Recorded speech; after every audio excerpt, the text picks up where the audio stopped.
Hello, and welcome to another edition of Life at the Lake of the Ozarks. As the summer winds down and schools are back in session, the Lake of the Ozarks' biggest boating event is about to happen. The Lake of the Ozarks Shootout has become more than just a week-long event, bringing some of the world's top race boats to the lake, reaching speeds of over 200 miles an hour.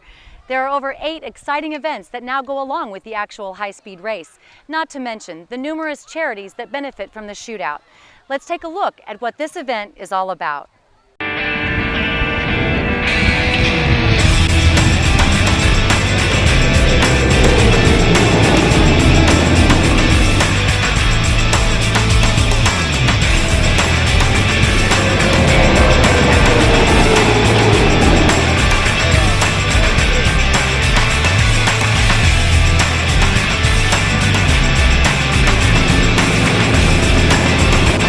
Of course, it's such a great environment, and it's in the center of the country, and a lot of the racing events, are at very small venues. They're out on the ocean where it's really rough, and there's not a lot of places for them to stay, and that's what's so unique about the Lake of the Ozarks. I mean, there's so many restaurants and resorts and motels and lots of things for people to do. They bring their families here, whereas you don't really see that at a lot of the other boating events. Well, yeah, as far as the Shootout goes, I think, as I said, it has really grown, and it's I think a financial asset to the whole lake area and the community. Basically, there was 4 fire departments that put on the event. They furnished all the manpower to put on the event.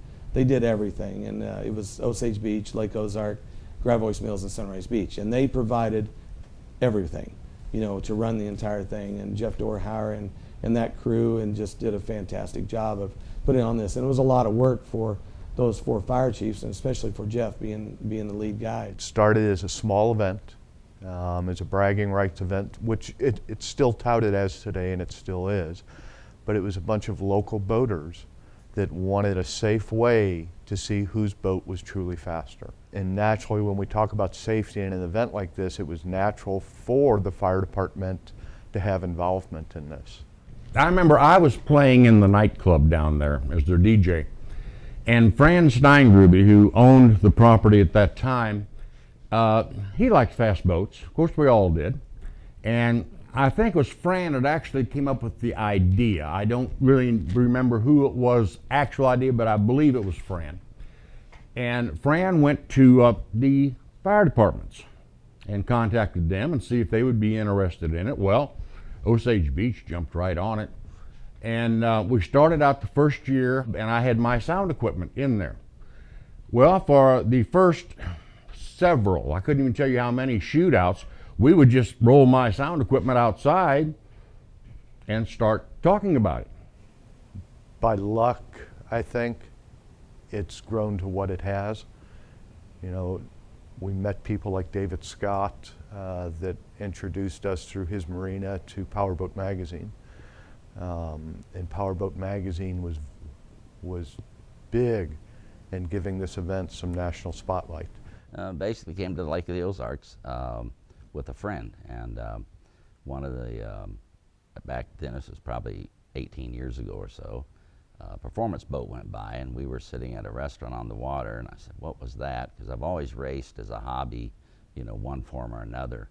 And so that night we went down to what used to be Shooters, and they had several of the V-bottoms there on the display. The guys were out, and they had their hatches open. I saw the supercharged big blocks, and I said, wow, I've got to have one of those. So that's how it all started. I bought my first fountain, and then when I got into my 42 fountain, I heard about the Shootout, and I thought, well, we'll go give that a try. It is one of the largest, if not the largest, unsanctioned event that I'm aware of, and especially where you have speeds and performance at levels that are extremely high. When I'd be at races, yeah, we're from Missouri. They got water there. They got lakes big enough to. I was like, you don't even understand. Lake of the Ozarks is where it's at, and the Shootout's where it's at. As you can see, there's still a lot going on at the lake, and I encourage you to visit and enjoy some of these great events. As always, you can go to lakehappens.com for more events at the beautiful Lake of the Ozarks. Until next week, we'll see you on the lake. This Lake of the Ozarks weekly update brought to you by PEP Waterproofing and Foundation Repair.